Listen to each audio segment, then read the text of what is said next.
నమః. చిరంజీవి విశాలి, మీరు చెప్పిన వర్షం బాగానే ఉంది. ఇక్కడ మీరు ఖురాన్ తీసుకుంటున్నారు, వేదాలను తీసుకుంటున్నారు.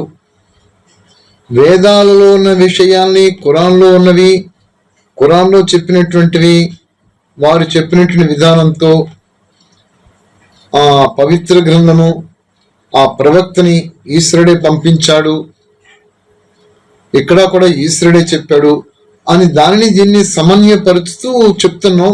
బాగానే ఉందమ్మా. మరి అందులో ఉన్న విషయాలు కొన్ని తీసి చూస్తే వేదాలకి విరుద్ధంగా ఉన్నవి. ఆ విషయాలు ఏమిటి అని అడిగితే ఏదో సమర్థించుకుని చెప్తున్నాం. సరే, మీకు వ్యతిరేకము కాదు, నీకు ఆ విధంగా అనిపిస్తుంది, చాలా మంచిదే, యాక్సెప్ట్ చేస్తున్నాం. మరి అక్కడ మన వచ్చిన డిస్కషన్లో ఆవుని బలి ఇస్తున్నారు, యజుర్వేదములను హింస అన్నిటిని పూర్తిగా ఖండించమని చెప్తూ వచ్చేసేసింది. యజుర్వేదము 36వ అధ్యాయంలో 2వ మంత్రంలో, ఇది యజుర్వేదము 36వ అధ్యాయము 2వ మంత్రంగా కనబడుతుంది. పరమేశ్వరుడు ఏం చెప్తున్నాడంటే, పరమేశ్వరుడు ఇక్కడ క్లియర్గా చెప్తున్నాడు, సకల మానవులను పరమేశ్వరుని ఉపాసన మరియు ఆజ్ఞాపాలన మనొచ్చుచు అహింస ధర్మములను స్వీకరించి జితేంద్రియత్వము సాధించవలను. ఇక్కడ అహింస ధర్మములను స్వీకరించమంటున్నాడు. అహింసని ఖచ్చితంగా చెప్పేసేస్తున్నాడు. హింసావృత్తి ఇక్కడ ఖండించాడు ఆయన. ఇవే కాదు, వేదాల్లో చాలా మంత్రాలు హింసావృత్తి నుంచి దూరంగా ఉండమని, అసలు హింస చెయ్యవద్దని చెప్పి మంత్రాలు కనబడుతున్నవి. సరే, ఇప్పుడు మీరేం చెప్తున్నారు మళ్ళీ ఒకసారి వినిపిస్తాను చూడమ్మా. దానికి సమాధానంగా నువ్వేమన్నావంటే, దేవుని స్థానంలో ఎవరిని పూజించకూడదు, ఒక దేవుణ్ణి పూజించాలి అని పూజించాలి. దానికి విరుద్ధంగా అక్కడ ఆవుని పెట్టి వీళ్ళు పూజిస్తున్నారు, అంచేత బలి ఇవ్వమన్నారని చెప్పేసి దీని వర్షం చెప్తూ వచ్చావు. దానికి వివరణగా నేనేమన్నానంటే, మోసా ప్రవక్త సినాయి కొండ మీదకి వెళ్ళి, మోసే ప్రవక్త సినాయి కొండ మీదకి వెళ్ళి ఆజ్ఞను తీసుకొచ్చేంతవరకు మీరు కింద ఉండవండి అని చెప్పి ఆ పరివారం చెప్పి కొండ మీద పోయాడు, సినాయి కొండ మీదకి. ఈ లోపల వీళ్ళు ఒక దూడను, ఆవు దూడను తీసుకొచ్చి దానిని పూజిస్తూ వస్తుంటుంటే ఇది విరుద్ధము అని చెప్పేసి అని అక్కడ కనబడుతుంది. ఇది బైబిల్లో కనబడుతున్నది. సరే, బైబిల్ అయితే ఖురాన్ ఏదైతే కానీ ఉండమో కనబడుతుంది. దానికి ఆ వర్షం నేను చెప్తే నువ్వేమన్నావంటే, దేవుని స్థానంలో ఆవుని పెట్టి పూజించారు కాబట్టి బలి ఇవ్వమన్నాడు దేవుడు అని చెప్తే నువ్వు చెప్తున్నా వచ్చావు. నువ్వేమన్నా వర్షం ఒకసారి వినిపిస్తాను చూడమ్మా, నీకు అర్థమవుతుంది. నాకు తెలిసిన జ్ఞానం ప్రకారము మీరు ఖచ్చితంగా ముస్లింలు కాబట్టి మీరు గోవధ చేసి తీరాలి అని చెప్పలేదండి. అక్కడ సందర్భం ఏమిటంటే, సార్ చెప్పనివ్వండి, నన్ను పూర్తిగా చెప్పనివ్వండి సార్. అక్కడ ఒక సమయంలో, అంటే నాకు ఆ పేర్లు అవన్నీ గుర్తులేదు, కానీ ఒక సందర్భంలో ఆ అవతరించిన సందర్భం ఏమిటి అంటే, భగవంతుని స్థానంలో ఒక గోవుని తెచ్చి పూజించడం జరిగింది. అక్కడ ప్రజలు, పండితులు అలా తప్పుదారి పట్టించడం వల్ల కొంతమంది ఏమని పక్కదారి పట్టించారంటే, గోవుని దైవంతో సమానంగా ఉపాసించడం అనే కార్యక్రమం మొదలైందండి. అక్కడ ఆ భావన ఏంటమ్మా, దైవానికి బదులుగా, దైవాన్ని పూజించడానికి బదులుగా గోవుని అక్కడ పెట్టి గోవుని దైవస్థానంలో పూజించారు. అక్కడ మొదలైంది. నువ్వు ఖురాన్ బాగా చదువుతున్నట్టున్నావమ్మా. రైట్, చెప్పం. నెక్స్ట్ ఇంకేం చెప్తాను విన్నాం. ప్రజలలో వెల్లడి చేశారు కొంతమంది స్వార్థ పండితులు. అలా చేసినప్పుడు దాని నుంచి ఎలా ఆపారంటే, ఒక అవతరించిన వాక్యం ద్వారా ఆ గోవునే వధించమన్నారు. ఎందుకు హిందువులు గోవుని ఎలా ఆపారంటే, ఒక అవతరించిన వాక్యం ద్వారా ఆ గోవునే వధించమన్నారు. ఎందుకు హిందువులు గోవుని ఎలా ఆపారంటే, ఒక అవతరించిన వాక్యం ద్వారా ఆ గోవునే వధించమన్నారు. ఎందుకు హిందువులు గోవుని ఆవుని బలి ఇచ్చి పూజిస్తున్నారు. పూజిస్తుంటే దేవునికి విరుద్ధ వాక్యం అని చెప్పి నువ్వు దైవస్వరం వినబడింది, ఆ ఆవుని చంపమని అదేనన్నావమ్మా? అవునండి. రైట్. అంటే ఆ ఆవుని వాళ్ళు పూజిస్తున్నారని అక్కడ మోషే అక్కడ స్వరం వినబడింది, దేవుని స్థానంలో ఆవుని పూజిస్తున్నారు అని చంపడంలో అది దేవుని స్వరం కాబట్టి వాళ్ళు చంపారు, అది దైవాజ్ఞగా అక్కడ వాళ్ళు స్వీకరించారని నువ్వు వర్షం కనబడి ఆ గోవును బలివ్వమని అన్నారండి. చంపమని కాదు, చంపేసి వదిలేమని కాదు, బలివ్వమన్నారు అప్పుడు. ఎందుకంటే వాళ్ళ అభిప్రాయం తప్పని చెప్పడానికి. వాళ్ళ అభిప్రాయం తప్పు కాబట్టి దేవుని స్థానంలో దాన్ని పూజిస్తున్నారు కాబట్టి దాని అభిప్రాయం తప్పు కాబట్టి దాన్ని బలి ఇవ్వండి అని చెప్పి అన్నావు. బాగుంది. నేను పవిత్రంగా భావించి పూజిస్తున్నారు అని కాదండి, అక్కడ గోవును వధించమని చెప్పడానికి ఒక సందర్భం ఉంది. ఆ సందర్భం ఆ సూర చదివితే అర్థమవుతుంది. అల్బక్రా సూర అని చెప్పి అల్బక్రా సూర సందర్భం ఉందని చెప్తున్నా. బాగుందమ్మా. అయితే దేవుని స్థానంలో గోవుని పూజిస్తున్నారని గోవుని వధించమన్నారు అని చెప్తున్నా. అంటే దేవుని స్థానంలో గోవుని పూజించడం అనేటువంటిది దైవ గ్రంథము అవతరించిన వాక్య ప్రమాణంగా అది విరుద్ధం అయ్యింది. సరే, దేవుని స్థానంలో గోవుని పూజించారు కాబట్టి వధించడము అంటే అది హింస. సరే, నెక్స్ట్ ఇంకేం చెప్తా చెప్పమ్మా. కలిపి చెప్తున్నా, బైబిల్ ఖురాన్ కలిపి చెప్తున్నా అమ్మా. బైబిల్లో మోషే ప్రవక్త ఆ సినాయి కొండ మీదకి వెళ్ళిపోయిన తర్వాత అక్కడ ఆజ్ఞలు తీసుకుని కిందకి వచ్చే లోపల లేట్ అయిపోయిందని చెప్పేసి ఉన్న వాళ్ళందరూ గోవుని చేసుకున్నారు. దీన్ని మళ్ళీ నువ్వు ఖురాన్ లోకి తీసుకొచ్చి కలుపుతున్నావు. ఇది జరిగిందంటే సార్ ఆ ఇద్దరికి ఇంటర్లింక్ ఉందేమో నాకు తెలియదు. కానీ ఇప్పుడు ఏమంటున్నామా, ఆ ఇద్దరికి ఇంటర్లింక్ ఉందో లేదో నాకు తెలియదు గాని అని చెప్తున్నావు. అంటే ఖురాన్ గురించి సరిగ్గా నీకు తెలియనట్టుంది, బైబిల్ గురించి కూడా. ఖురాన్ గురించి నీకు బాగా తెలిసిందా లేకపోతే బైబిల్ గురించి బాగా తెలిసిందా? ఆ ఇద్దరికి ఇంటర్లింక్ ఉందో లేదో నాకు తెలియదు అని అనేస్తాను. మరి తెలియనప్పుడు ఒకరితో పుచ్చుకొని ఖురాన్లో దైవ గురించి నువ్వు ఏ రైట్స్ తో నువ్వు చెప్పగలుగుతున్నావు హిందూ ధర్మ విషయాల గురించి? సరే, ఇంకా నెక్స్ట్ నువ్వేం చెప్తావు చూద్దామమ్మా. జరిగిందైతే అదే. మీరు అన్నట్లుగా ఆయన సినాయి పర్వతానికి వెళ్లి వచ్చే లోపు గోవుని ఆరాధ్య దైవంగా చేసుకున్నారు కాబట్టి తన స్థానంలో ఎవరిని ఉపాసించవద్దన్నది వేదమంత్రం అండి. ఇప్పుడు నువ్వు ఏం చెప్తున్నావు అర్థం కాకుండా ఉందమ్మా. సినాయి కొండ మీదకి మూసే ప్రవక్త వెళ్ళాడు. వెళ్ళిన తర్వాత వీళ్ళు పశువుని పెట్టుకొని ఆరాధిస్తున్నారు. ఇది దైవస్థానంలో దీన్ని ఆరాధించడము విరుద్ధము కాబట్టి అని చెబుతూ దైవస్థానంలో ఉపాసించకూడదు, పూజించకూడదు, వేదమంత్రం దగ్గరికి వెళ్ళిపోతున్నావు. నువ్వు క్లారిటీగా వేదమంత్రం గురించి చెప్తున్నావా ఖురాన్ గురించి చెప్తున్నావా? దైవస్థానంలో మరొక దాన్ని ఉపాసించకూడదు అన్నది వేదమంత్రంలో ఉన్నది, అది పక్కన పెట్టు. నువ్వు ఖురాన్ గురించి మాట్లాడుతున్నావు, ఖురాన్ గురించి చెప్పుకుంటూరా. అంతేగాని మళ్ళీ వేదమంత్రం దాని దగ్గరికి వెళ్ళకు. ఇదేదో క్లియరిటీ అయిపోయిన తర్వాత దాంట్లోకి వెళ్ళవచ్చు. భగవంతుని స్థానాన్ని ఎవరికి ఇవ్వద్దు, ఆయన అంత సర్వోన్నతుడిగా అర్థం చేసుకోండి అని చెప్పడం జరిగిందండి. ఎప్పుడైతే భగవంతుని స్థానం అనేటటువంటిది మరి ఎవరికి ఇవ్వకూడదు, ఆయన సర్వోన్నతుడు, కరెక్ట్ వచించామా. ఈ భగవంతుని స్థానం భగవంతునిదే, అది వేదాల్లో చాలా క్లియర్ గా కనబడుతుంది. బాగానే చెప్పావమ్మా. సరే, నెక్స్ట్ ఇంకా చూద్దాం. గురుగారు చెప్పినట్టుగా సినాయి పర్వతం ఈ ఇన్సిడెంట్ జరిగిన తర్వాత గోవుని ఆరాధనీయంగా చేసుకున్నారు కాబట్టి అక్కడ వెంటనే దైవాజ్ఞ వెలువడింది. ఇది నా ఆజ్ఞకు విరుద్ధంగా చేసుకుంటున్నారు కాబట్టి దాని నుంచి తప్పించడానికి ఏంటి, వారికి గుణపాఠం చెప్పాలి కాబట్టి వెంటనే గోవుని బలివ్వమని అడగడం జరిగిందే తప్ప గోవుని ఆరాధనీయంగా చేసుకున్నారు కాబట్టి అక్కడ వెంటనే దైవాజ్ఞ వెలువడింది. ఇది నా ఆజ్ఞకు విరుద్ధంగా చేసుకుంటున్నారు కాబట్టి దాని నుంచి తప్పించడానికి ఏంటి, వారికి గుణపాఠం చెప్పాలి కాబట్టి వెంటనే గోవుని బలివ్వమని అడగడం జరిగిందే తప్ప మీరు ముస్లింలు అవ్వాలి అంటే గోవును వధించి తినాల్సిందే అని లేదండి. అక్కడ అర్థం చేసుకోవాలి. ఏం చెప్తున్నామా నువ్వు? దైవస్థానములో గోవుని ఆరాధించినందుకు గాను వాళ్ళకి గుణపాఠం చెప్పడానికి గోవుని బలి ఇవ్వడం జరిగినది, అడగడం జరిగింది అంటున్నాం. వీళ్ళకి గుణపాఠం చెప్పడానికి గోవుని బలి చేయాలి. ఇందులో తప్పెవరిది? నోరు లేని ప్రాణి, అమాయక జీవి, దానిదా తప్పు? లేకపోతే దాన్ని దైవస్థానంలో పెట్టుకుని ఆరాధించినటువంటి వ్యక్తులతో తప్పు, వీళ్ళతో తప్పు? వీళ్ళకి పనిష్మెంట్ ఇవ్వాలి కానీ ఆ గోవికి అమాయక ప్రాణి దానిని చంపమని చెప్పేసి దైవాజ్ఞ అక్కడ వెలువడింది, దైవాక్యం వచ్చిందని చెప్తున్నాం. తప్పెవరిది వచ్చింది ఇక్కడ? గోదా?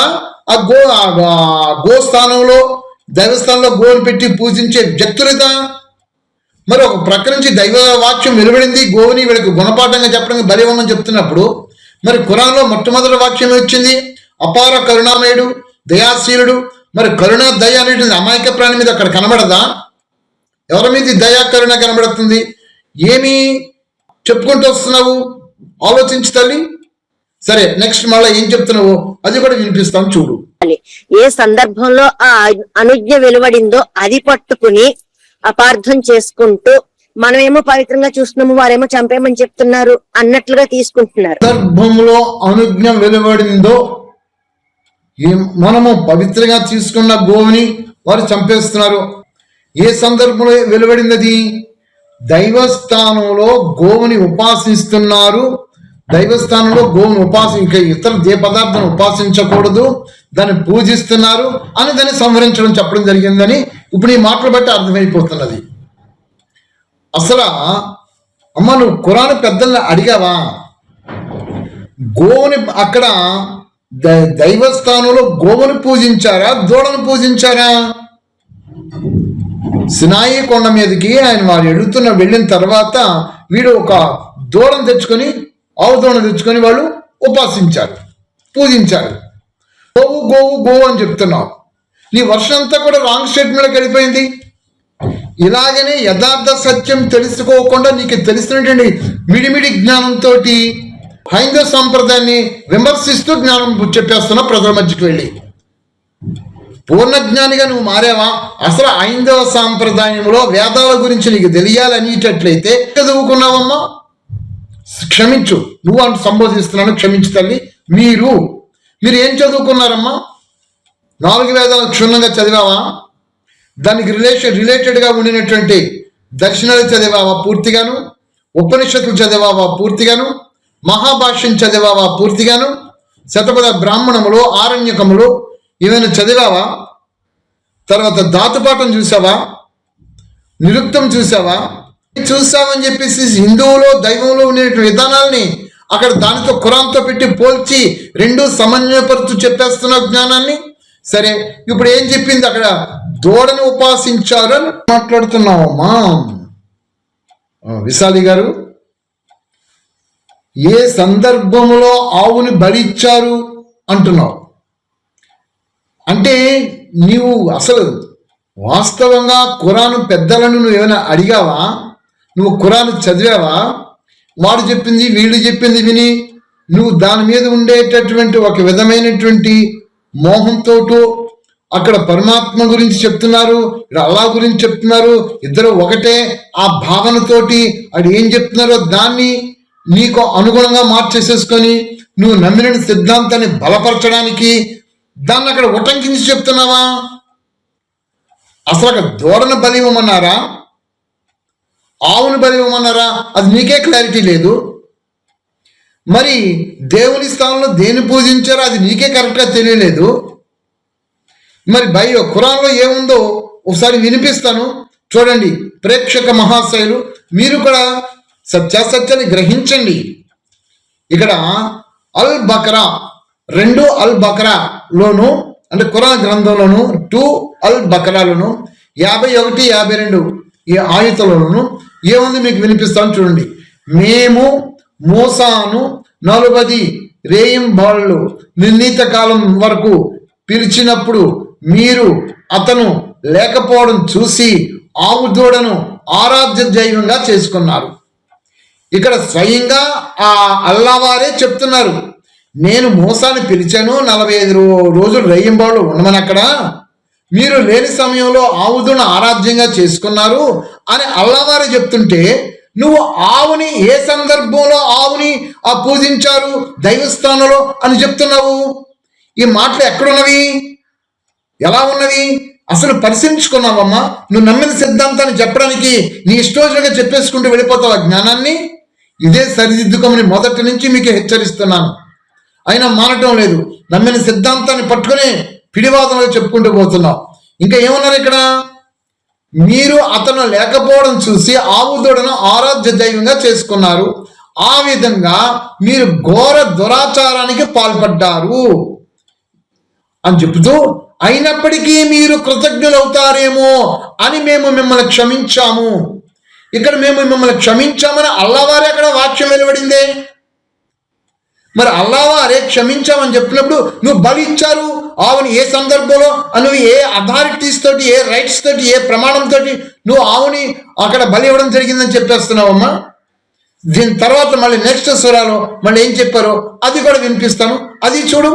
ఖురాన్ గ్రంథంలోను 2 అల్ బక్రాలోను 54 ఆయత 50 ఏం చెప్తుంది? జ్ఞాపకం తెచ్చుకోండి, అల్లాహ్ ప్రసాదించిన ఈ కానుకతో తిరిగి వచ్చిన మూసా తన జాతి ప్రజలతో ఇలా అన్నాడు, జనులారా, ఆవు దూడను ఆరాధ్య దైవంగా ఎన్నుకుని మీకు మీరే అన్యాయం చేసుకున్నారు కనుక పశ్చాత్తాపంతో క్షమాభిక్ష కొరకు మీరు మీ సృష్టికర్తను వేడుకోండి, మీలోని ఘోర పాతకులను సంహరించండి, మీ సృష్టికర్త దృష్టిలో ఇదే మీకు అత్యంత శ్రేయస్కరమైనది.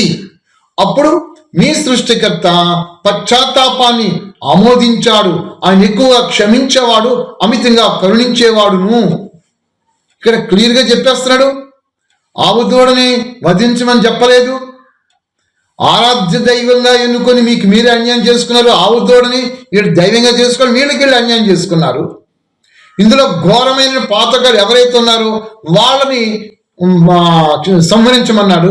అంతేకాకుండా క్షమాభిక్షతోటి పశ్చాత్తాపంతో ఉంటే క్షమాభిక్ష కొరకు మళ్ళా సృష్టికర్తను వేడుకోమని చెప్తున్నాడు. అల్లావారు ఆ పశ్చాత్తాపాన్ని ఆమోదించారు, ఎక్కువగా క్షమించేవాడు, అమితంగా కరుణించేవాడు అని చెప్పడం జరిగింది. మరి ఆవు దూడని ఎక్కడ బలి ఇచ్చాడు చెప్పమ్మా విశాలి గారు? ఆవు దూడని బలి ఇవ్వమని చెప్పేసి ఏ సందర్భంలోనని చెప్పేసి నొక్కి ఒక్క నుంచి ఇందాక నుంచి చెప్పుకుంటూ వచ్చేసేస్తున్నావు. ఆవు దూడని బలి ఎక్కడ ఇవ్వమని చెప్పిస్తున్నది ఆలోచించండి ఒకసారి. నీ వెనుకకి వెళ్ళి నీ మాటలు చూసుకోమ్మా. దైవస్థానములో అక్కడ ఆవుని పూజించారు, అందు గురించి దైవాక్యం ఆ విధంగా వచ్చింది. ఆవుని వాళ్ళకి అక్కడ బలి ఇచ్చారు, వీళ్ళకి గుణపాఠం నేర్పించడానికి అని. ఇవన్నీ నీ సొంత కవ్వింపు మాటలు, నీ సొంత మాటలతో అక్కడ నువ్వు ఖురానులో లేని విషయాలను కల్పించి అక్కడ ఖురాన్లో ఉన్నట్టుగా దైవం బలి ఇవ్వమన్నట్లుగా నువ్వు చెప్పుకుంటూ చేస్తున్నావు. ఇక్కడేమో చూస్తే ఆవు దూడని మూసాని అక్కడ పిలిపించాడు, 40 రోజులు చిల్లర అక్కడ ఉండడానికని దైవ సన్నిధికి. ఆయన లేని స్థానంలో ఆవు దూడని అక్కడ పూజించారు, ఘోరమైన తప్పిదం చేశారు. అయినా సరే కృతజ్ఞుల గురించి మీరు అవుతారని చెప్పేసి మిమ్మల్ని క్షమిస్తున్నాము అని ఇక్కడ అల్లవారు చెప్పారు. నీ మాటలు నువ్వేం చెప్పుకొచ్చావు? అక్కడ దైవస్థానంలో ఆవుని పూజించినందుకు గాను ఆ సందర్భాన్ని గురించి వాళ్ళకి గుణపాఠం చెప్పడం గురించి అక్కడ ఆవుని బలిచ్చారు నువ్వు చెప్తున్నావు. ఈ ఖురాన్లో లేని మాట నువ్వు ఎలా చెప్తున్నావు? ఇలాగే ఉంటుంది నీ జ్ఞానం తల్లి. ప్రజల మధ్యకి ఈ విధమైన మిడిమిడి జ్ఞానం చెప్పి అమాయక ప్రజలని దారి తప్పిస్తున్నారు. ఇది చాలా అసత్యమైన ప్రచారము. ఎవరైతే ఈ విధంగా ఉంటున్నారో పశ్చాత్తాపముతో అల్లా వారిని క్షమించమని అడిగితే అల్లా వారు క్షమిస్తారు అని కూడా చెప్పడం జరిగింది. ఆవు దూడని తన స్థానంలో పూజిస్తే ఆ ఆవుని బలి ఇవ్వమని చెప్పలేదు. ఇక్కడ అల్లావారి స్థానంలో వీళ్ళందరూ దూడని పూజించారు తప్ప ఆవుని పూజించలేదు. నీ మాటలలోనే ఇందులోనే చాలా కాంట్రవర్సీస్ ఉన్నవి. మరి నువ్వు చెప్తున్న జ్ఞానం ఎలా నమ్మమంటావా మా మమ్మల్ని? చెప్పు తల్లి, ఎలా నమ్మమంటావమ్మా?